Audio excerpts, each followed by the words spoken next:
عزیزان گرامی، معزز بہنوں اور بیٹیوں، ذوالحجہ کی 2 تاریخ ہے اور انشاءاللہ العزیز اگلے ہفتے یوم الاضحیٰ یہ عید الاضحیٰ ہوگی۔ اس عید کی خصوصیت اللہ کے راستے میں قربانی ہے۔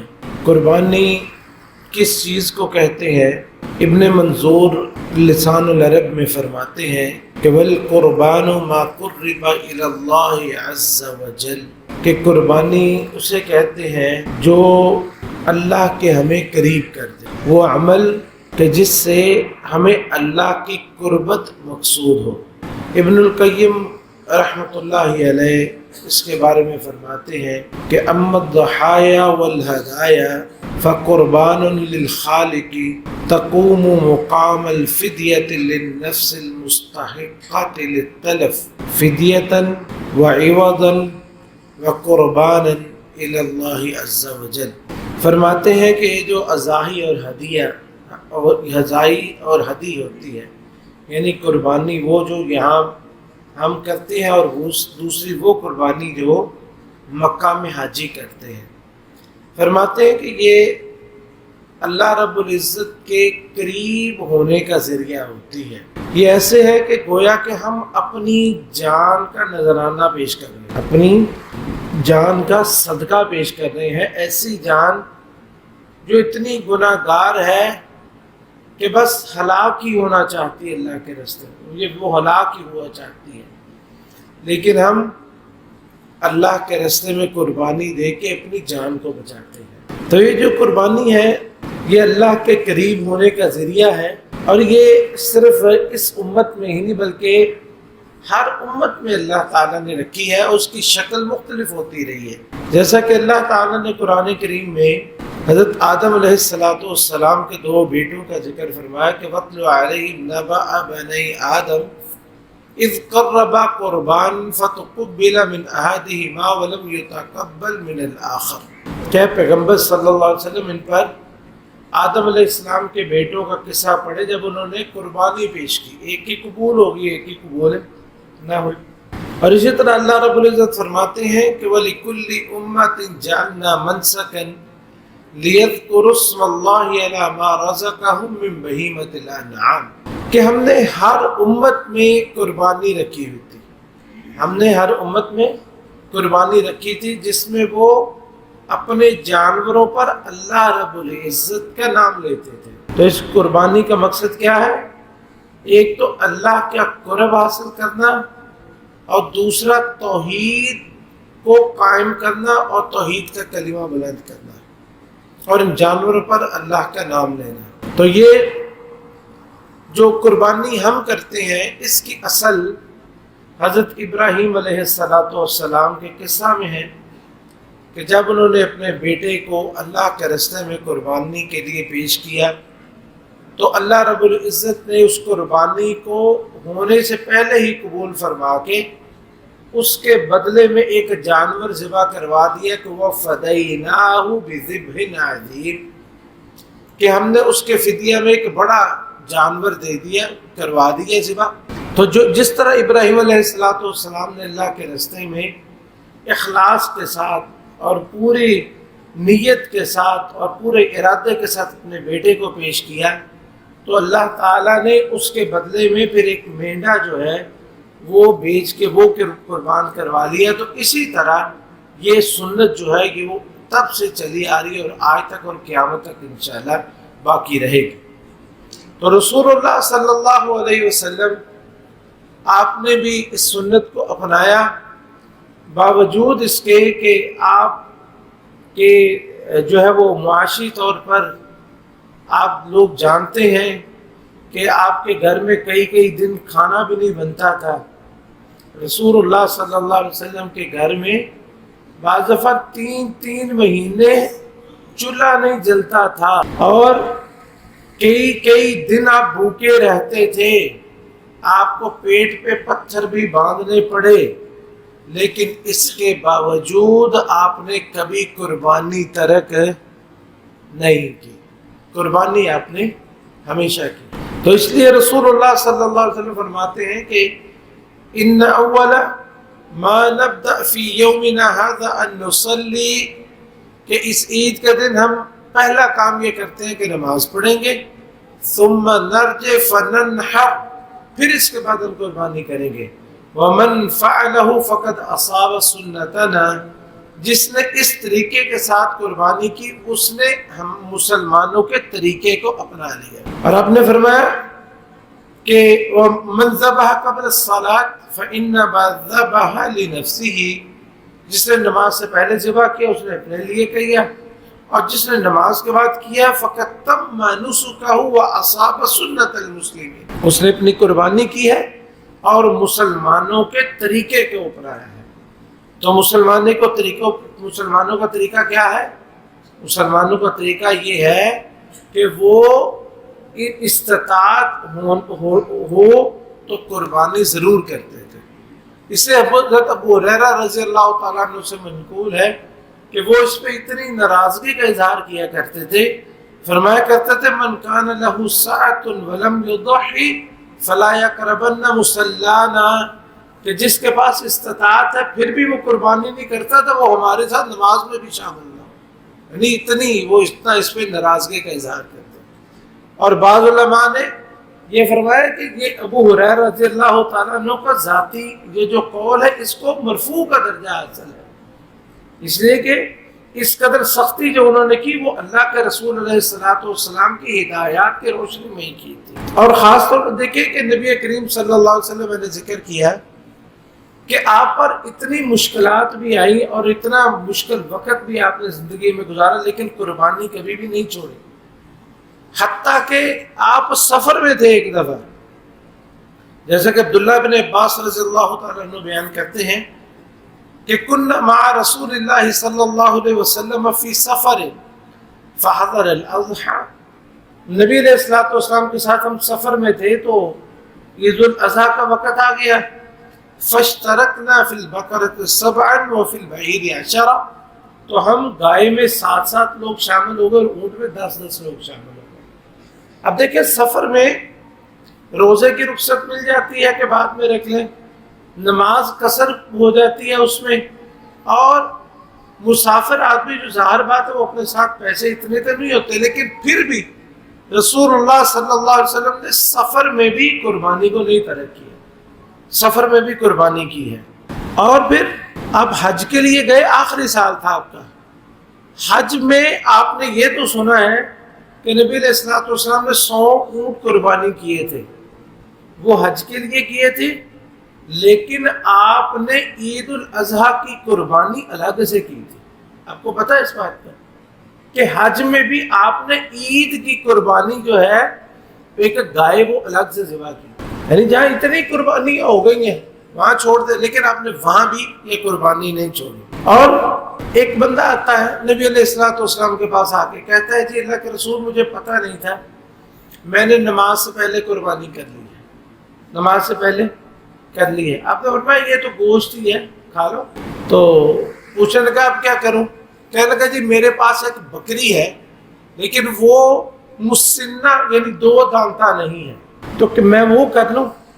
تو آپ نے فرمایا کہ تم کر لو، تمہارے علاوہ کسی کو اس کی اجازت نہیں ہے۔ آپ نے اس کو ایک ایسی بکری کو ذبح کرنے کی اجازت دے دی جو ابھی 2 دانتہ نہیں ہوئی تھی، جو دوندی نہیں تھی، اس کو ذبح کرنے کی اجازت دے دی۔ اب یہاں پہ دیکھیں کہ اگر قربانی کی اتنی اہمیت نہ ہوتی تو آپ اسے کہہ دیتے بھی چلو نہیں ہے تو رہنے دو، نہیں ہے تو رہنے دو، لیکن آپ نے اس کو اجازت دے دی کہ تمہیں پتہ نہیں تھا، تم نے کوشش کی ہے لیکن تم نے وقت سے پہلے کر لیا، لہٰذا تمہارے لیے اجازت، تمہارے علاوہ کسی کو اجازت نہیں ہے۔ اور خاص طور پر آج کل کے دور میں کہ جب ملحد اور بے دین لوگ، ان کو اسلام کے تمام شاعر سے تکلیف ہے، ان کو قربانی سے خاص طور پر تکلیف ہے، تو یہ قربانی جو ہے وہ ان حالات میں ضرور پھر کرنی چاہیے، یہ سمجھتے ہوئے کہ یہ جانور کے جو گلے پر تو چلا رہے ہیں لیکن یہ چھری جو ہے حقیقت میں کفر اور الحاد کے گردن پہ بھی چل رہی ہے۔ ان کو حج سے تکلیف ہوتی ہے، حج زیادہ سے زیادہ کریں. ان کو عمرے سے تکلیف ہے، عمرے زیادہ کریں. ان کو نمازوں سے تکلیف ہے، نماز تو پڑھنی ہوتی ہے. مسجدیں بنانے سے تکلیف ہے، مسجدیں زیادہ بنائیں. کیونکہ جتنی زیادہ تکلیف شیطان کو جن چیزوں سے ہوتی ہے تو وہ اللہ کو اتنی زیادہ راضی کرنے والی ہوتی ہے. کیونکہ شیطان کو ہر اس چیز سے تکلیف ہوتی ہے جس سے اللہ کا قرب حاصل ہو. تو لہٰذا ان حالات میں اس کو ایک طرف رکھیں. یہ فرض ہے کہ سنت موقدہ ہے. اتنے دلائل آپ کے سامنے کہ نبی علیہ السلام نے کبھی بھی اسے ترک نہیں کیا. تو ہم جو ہے یہی کہیں گے کہ جس کے پاس استطاعت ہے اس کو چاہیے کہ وہ اس کو کبھی بھی ترک نہ کرے. قربانی ضرور ہی کرنی چاہیے، کیونکہ یہ جو ہے وہ ہر امت میں اللہ تعالیٰ نے رکھا ہے، ہمارے لیے بھی رکھا ہے، اور آپ نے اس کو اپنی سنت بھی قرار دی ہے. لہذا قربانی ہر حتی الامکان انسان کے پاس استطاعت ہے تو وہ کرے. لیکن مجبور اگر دیکھیں قرض لے کے نہ کرے.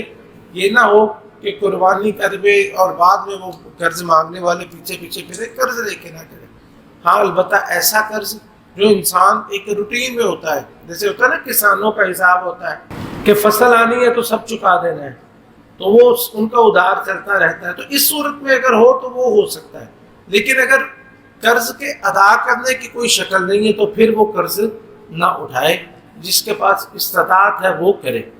اچھا، قربانی جو ہے یہ اس کی شروط کیا ہے؟ سب سے پہلے قربانی کس چیز کی ہو سکتی ہے؟ اس کے لیے اللہ تعالیٰ نے قرآن کریم میں بھی ذکر فرمایا ہے. ایک اونٹ ہے، دوسرا گائے ہے، اور تیسرا بکرا، اور چوتھا جو ہے دمبا، چھترا وغیرہ جو یہ چیزیں جو ہے یہ ہو سکتی ہیں. اب ان کی شروط کیا ہے؟ سب سے پہلی شرط تو یہ ہے کہ ان کی عمر ایک خاص عمر ہو. یعنی ہم اسے اپنی زبان میں کہہ سکتے دوندا، یعنی 2 دانتا جانور ہونا ضروری ہے. 2 دانتا صرف ایک استثناء وہ ہم ذکر کر دیتے ہیں. اونٹ بھی 2 دانتا ہونا ضروری ہے، گائے بھی، بکری بھی. تو یہ سارے جو ہے 2 دانتا ہونے ضروری. 2 دانتا کسے کہتے ہیں؟ یعنی جس کا عام طور پر بکری کے سال گزر جانے کے بعد اس کے جو دودھ کے 2 دانت گر جائیں. دودھ کے 2 دانت کب گرتے ہیں؟ جب نیچے سے نئے دانت آتے ہیں، وہ گر جائیں اور نیچے سے نظر آنا شروع ہو جائیں. یہ اس لیے ہم کہتے ہیں نیچے سے نظر آنا شروع ہو جائے کہ بعض دفعہ خود ہی توڑ دیتے ہیں گلاس کے ساتھ. اس لیے اس کا خیال رکھنا چاہیے. اسی طرح اونٹ جو ہے وہ تقریباً 5 سال کی عمر میں اس کے گرتے ہیں. گائے کی شاید 4 میں یا 3 میں. بہرحال یہ کہ جس کے دودھ کے 2 دانت گر جائیں اور نئے آ جائیں تو اس جانور کی قربانی ہوگی، ورنہ نہیں. اس میں ایک استثناء ہے. ابتدائی طور پر یہ استثناء بامر مجبوری تھا کہ اس میں یہ تھا کہ نبی علیہ الصلوۃ والسلام نے فرمایا کہ جس کے پاس 2 دانتا جانور نہیں ہے تو وہ چھترا، بھیڑ، دمبا وغیرہ اس کا جزا جو ہے وہ کر لے. اس کا جزا جو ہے وہ کر لے. تو لیکن اس کے بعد نبی کریم صلی اللہ علیہ وسلم نے مطلقاً اس کی اجازت دے دی. اس کی مطلقاً اجازت دے دی اور آپ نے فرمایا کہ ضحوا بالجزء من الضأن فإنه جائز، کہ جو چھترا یا دمبا جو ہے، چھترا جو ہے اس کا جزا وہ کر لو. جزا کی ہم تعریف ابھی بتاتے ہیں. جزا کر لو، یہ جائز ہے. اور ایک روایت میں ہے کہ ان الجزع یوفی مما یوفی منہ الثنیہ، کہ جو چھترا ہے یا بھیڑ ہے اس کا جزا یہ اسی طرح کفایت کرتا ہے، یہ اسی طرح اس کی قربانی جائز ہے جس طرح جو ہے وہ دوسرے 2 دانتا جانوروں کی، دوندے جانوروں کی قربانی جائز ہے. اب جزا کسے کہتے ہیں؟ جو چھترا ہوتا ہے کیا یہ کسی بھی عمر کا جائز ہے یا اس کی بھی کوئی شروط ہے؟ جزا کے بارے میں مختلف اقوال آتے ہیں اور امام نووی رحمۃ اللہ علیہ نے اس کے بارے میں اس کی جو ہے وہ جسے کہتے ہیں خلاصہ کلام، انہوں نے یہ ذکر فرمایا ہے کہ فرماتے ہیں کہ جزا جو ہے وہ اس جانور کو کہتے، اس چھترے وغیرہ کو کہتے ہیں کہ جس کی عمر 1 سال مکمل ہو چکی. جس کی عمر 1 سال مکمل ہو چکی ہے، اگرچہ اس میں 6 مہینے اور 8 مہینوں کا قول بھی آتا ہے، لیکن صحیح قول یہ ہے جو زیادہ راجح ہے کہ وہ چترا جس کا 1 سال گزر چکا، اگرچہ اس کے دانت نہ بھی گرے تو وہ جائز ہے، اس کے دانت نہ بھی گرے تو وہ جائز ہے۔ 1 سال بعد نہیں گرتے، سال سے کچھ عرصہ بعد دوسرے سال میں جا کے دانت گرتے ہیں، تو بہرحال وہ جو ہے وہ جائز ہے۔ تو خلاصہ کلام یہ ہے کہ اونٹ، گائے اور بکرا، تو یہ تینوں قسمیں جو ہے ان کا 2 دانتہ ہونا ضروری ہے، اور چھترا جو ہے اس کا 1 سال کا ہونا ضروری ہے۔ 1 سال کا ہو جائے تو اس کی قربانی جو ہے وہ بغیر کسی کراہت کے اور بغیر کسی مجبوری کے بھی کی جا سکتی، اسی طرح جس طرح باقیوں کی 2 دانتہ کی جا سکتی ہے۔ اب یہ جو جانور ہیں جن کی عمر کی تو یہ شرط ہے، باقی اس کے لیے ایک اور شرط ہے کہ یہ بڑے عیبوں سے پاک ہو، بڑے عیبوں سے پاک ہو۔ اب وہ عیب کون کون سے ہیں ان کا ذکر نبی کریم صلی اللہ علیہ وسلم نے فرمایا۔ آپ نے فرمایا کہ 4 لا تجوز فی الاضاحی، کہ 4 قسم کے جانور ایسے ہیں جو قربانی میں جائز نہیں ہیں۔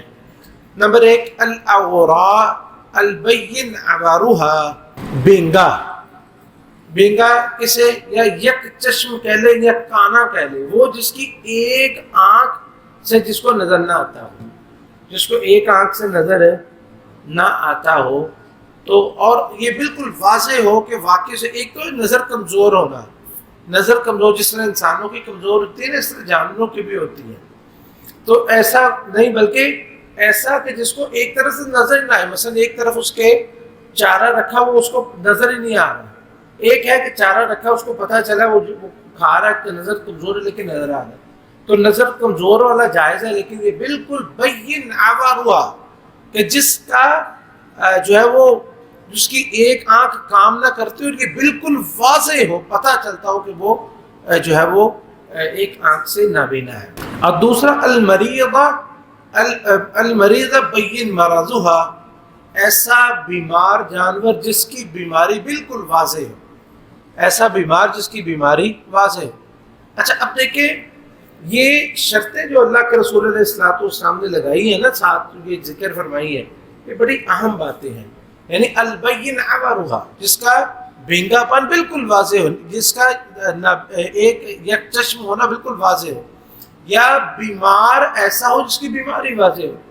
تھوڑی بہت بیماری تو ہوتی ہے، مثلا بخار ہو گیا جیسے، یا کوئی بھی مطلب بیماری ہو گئی، وہ انسانوں میں جانوروں میں ہوتی ہے، تو وہ اس پہ اس کی صحت پہ اتنا اثر نہیں کرتی کہ وہ بالکل نظر ہے یہ تو دور سے یہ تو بیمار ہے، مثلا جانور اٹھ ہی نہیں رہا، اپنے جسے کہتے ہیں نا پاؤں پہ وزن نہیں ڈالنا، اپنی ٹانگوں پہ وزن نہیں ڈالنا، یہ ہے البین مرضها، یا یہ کہ دوسرا نظر آ رہا ہے کہ یہ تو بیمار ہے۔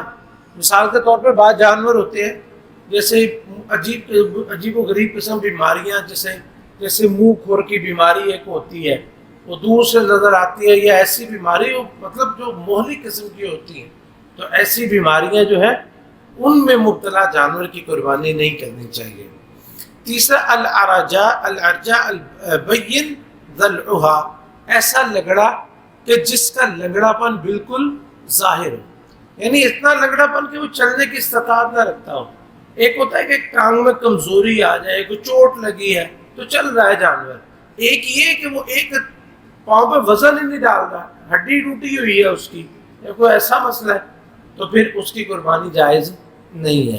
اور چوتھا الکثیر الذی لا تنقی، ایسا بوڑھا جانور جس کی ہڈیوں میں گودا ہی باقی نہ رہو، ہڈیوں میں گودا باقی نہ رہو، یہ پتہ چل جاتا ہے کہ گوشت ہڈیاں چھوڑ جاتی ہیں اور دیکھنے سے ہی وہ بوڑھا لگتا ہے، کھال اس کی لٹکی ہے اور گوشت لٹکا ہوا ہے، بہت بوڑھا ہے، تو ایسے جانور جو ہے، ایسا لاغر، ہم اسے کہہ دیں کہ ایسا لاغر اور کمزور جانور کہ جس کے ہڈیوں میں گودا باقی نہ رہے، تو وہ جائز نہیں ہے۔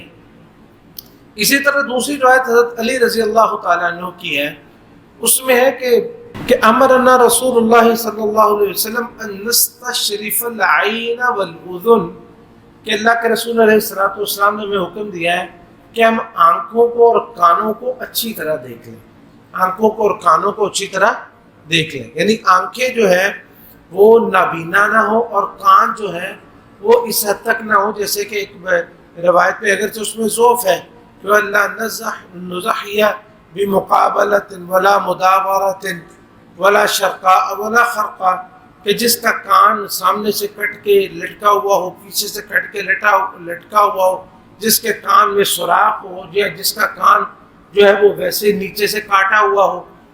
ایک تو یہ عیب ہے، ایک تو یہ عیب ہے، اچھا نہیں لگتا ہے. اللہ کے راستے میں دینا بھی تو بے عیب دینا چاہیے. اور دوسری بات یہ ہے کہ یہ جو جانوروں کے اندر کے کانوں میں کچھ کیا جاتا ہے نا، یہ عام طور پر یہ بتوں کے نام پر مشرکین ایسا کیا کرتے تھے. جیسا کہ اللہ رب العزت نے قرآن کریم میں بھی ذکر فرمایا کہ شیطان نے کہا تھا فَلَيُبَتِّكُنَّ آذَانَ الْأَنْعَامِ، تو شیطان نے یہ اللہ سے وعدہ کیا تھا میں انہیں حکم دوں گا وہ ان کے کانوں کو کاٹیں گے بتوں کے نام پر. تو یہ اس لیے کانوں کو خاص طور پر اس کا حکم دیا گیا ہے کہ ان نستشرف العین والعین والاذن، کہ ہم دیکھیں کہ انہوں نے کہ آنکھوں کو اور کانوں کو اچھی طرح دیکھ لیں. ایک تو وہ بے عیب ہو، ان میں کانوں میں اور آنکھوں میں عیب نہ ہو، اور دوسرا یہ کہ اس میں جو ہے وہ بتوں کے نام پہ نہ کیے گئے. اور لیکن بعض دفعہ ہوتا ہے کان میں بالکل معمولی سا عیب ہوتا ہے، جیسے سائڈ سے ایک نشان ہوتا ہے تھوڑا بہت، تو وہ انشاءاللہ اس میں کوئی حرج نہیں ہے. تو اصل چیز یہ ہے کہ جو بڑے عیب جو ہم نے ذکر کیے وہ ان میں نہیں ہونے چاہیے. اچھا، یہ جو عیب ہم نے ذکر کیا ہے کہ اس کا جو ہے وہ ایک آنکھ جو ہے وہ اس سے کانا نہ ہو، جس کی دونوں آنکھیں نہ ہو تو وہ جائز ہے، یہ کم از کم ہے. اس سے جو اوپر ہے وہ بالکل جائز نہیں ہے. مثلا ایک کی ٹانگ ہی کٹی ہوئی ہو، ایک تو یہ کہ ٹانگ سے لنگڑا ہے، ٹانگ ہی کٹی ہو، تو وہ جائز ہے؟ وہ بھی جائز نہیں ہوگا. یہ عیوب اور جو ان کے ہم معنی ہیں یا ان سے بڑے عیوب ہیں وہ ان میں نہیں ہونے چاہیے. اس کے بعد ایک سوال ہے خصی جانور کے بارے میں، کیا اس کی قربانی جائز ہے کہ نہیں؟ نبی کریم صلی اللہ علیہ وسلم سے دونوں طرح جائز ہے. آپ نے جیسا کہ ابن ماجہ کی روایت ہے کہ نبی علیہ الصلوۃ والسلام نے قربانی کی املہین موجوعین، تو اس میں موجوعین کا مطلب ہے کہ وہ خصی تھے جانور. اور ایک روایت میں آتا ہے کہ وہ ایوب انصاری رضی اللہ تعالیٰ، وہ دوسری روایت ہے کہ نبی کریم صلی اللہ علیہ وسلم نے وہ جو ہے وہ قربانی کی، تو وہ جو ہے وہ جسے کہتے ہیں نا پنجابی میں آنڈل جانور، تو اس کے بارے میں آتا ہے کہ اس کے جو الفاظ ہیں حدیث میں اس کے کہ اس نے جو نبی علیہ الصلوۃ والسلام نے جو قربانی کی وہ خصی نہیں تھا بلکہ وہ فحل تھا. فحل کے الفاظ ہیں اس میں، تو فحل اسے کہتے ہیں جو آنڈل ہو، جو خصی نہ ہو. تو نبی علیہ الصلوۃ والسلام سے دونوں طریقوں سے ثابت ہے کہ آپ نے دونوں جانور جو ہیں وہ کیے ہیں، لہذا جانور کا خصی ہونا یہ کوئی عیب نہیں ہے. اس کے بعد یہ سوال اکثر ہوتا ہے سینگ کے بارے میں کہ سینگ ٹوٹا ہو تو اس کی قربانی جائز ہے یا نہیں. تو سینگ کے بارے میں نبی علیہ الصلوۃ والسلام سے نہیں آتا، آپ نے سینگ سے منع نہیں کیا. اگر کسی جانور کا سینگ ہے، یعنی مثلا بکرے ہیں کونے جسے ہم کہہ لیتے ہیں، ان کی قربانی جائز ہے تو ٹوٹے ہوئے سینگ والے کی بھی قربانی جائز ہے. سینگ کا ٹوٹا ہونا جو ہے یہ عیب نہیں ہے. حضرات گرامی، اللہ رب العزت نے قربانی کے سلسلے میں ہمارے لیے بڑی ہی آسانیاں فرمائی ہیں. ایک آسانی تو یہ ہے کہ ایک پورا خاندان اس کی طرف سے ایک قربانی ہو جائے نا، جن کا جو ایک خاندان شمار ہوتا ہے، جہاں پہ یعنی ایک جگہ پہ جن کا کھانا پینا ہوتا ہے. بعض دفعہ ہوتا ہے کہ سارے کام کرتے ہیں گھر میں، بچے جو ہے مختلف الگ کام کرتے ہیں، لیکن گھر ان کا ایک ہی ہوتا ہے، ایک ہی جگہ پہ ہانڈی روٹی ان کی ہوتی ہے، ایک ہی ان کا چولہا ہے، تو وہ ایک ہی خاندان شمار ہوگا. پورے خاندان کی طرف سے ایک قربانی کر دی جائے تو یہ جائز ہے، درست ہے. بلکہ نبی کریم صلی اللہ علیہ وسلم کے زمانے میں اس طرح ہی ہوتا تھا. ایک اور بعض روایت میں آتا ہے کہ ایک یا دو بھی کر لیتے تھے، ایک یا دو بھی کر لیتے تھے. تو جو ہے وہ اس کو فخر کے لیے اس کو زیادہ کرنا کہ لوگ ہمیں کنجوس نہ کہیں، یہ وہ ایسا جائز نہیں ہے۔ ایک قربانی بھی اگر کر لے تو جائز ہے، ایک قربانی کر لے، جیسے کہ ابو انصاری اور بہت سارے دوسرے صحابہ سے آتا ہے کہ وہ انہوں نے اس کو جو ہے وہ بعض دفعہ ناپسند کرتے تھے کہ زیادہ قربانیاں کی جائے، کیونکہ اس میں جب فخر آ جاتا ہے، جب یہ ریاکاری کے لیے ہو جاتی ہے۔ لیکن اگر کوئی ریاکاری سے اللہ تعالیٰ جس کو محفوظ رکھے وہ زیادہ کرتا ہے تاکہ لوگ زیادہ سے زیادہ ان کو گوشت دیا جا سکے، زیادہ اللہ کا قرب حاصل کیا جا سکے، تو یہ انشاءاللہ اللہ اس کو زیادہ ہی اجر دے گا۔ لیکن یہ کہ ایک گھر پورے گھر کی طرف سے ایک قربانی بھی کافی ہو جاتی ہے، اور بلکہ اس سے بھی زیادہ ہمیں یہ آسانی دی گئی ہے کہ ہم ایک قربانی میں کئی لوگ شامل ہو سکتے ہیں، کئی خاندان شامل ہو سکتے ہیں۔ جیسے کہ گائے میں آتا ہے، گائے اور اونٹ، اس میں 7 لوگ شامل ہو سکتے ہیں، گائے میں بھی 7 لوگ اور اونٹ میں بھی 7۔ بلکہ ایک روایت میں ہے کہ جیسے میں نے ابھی جابر رضی اللہ عنہ کی روایت بیان کی ہے کہ سفر میں تھے تو اونٹ میں 10 لوگ شامل ہو گئے۔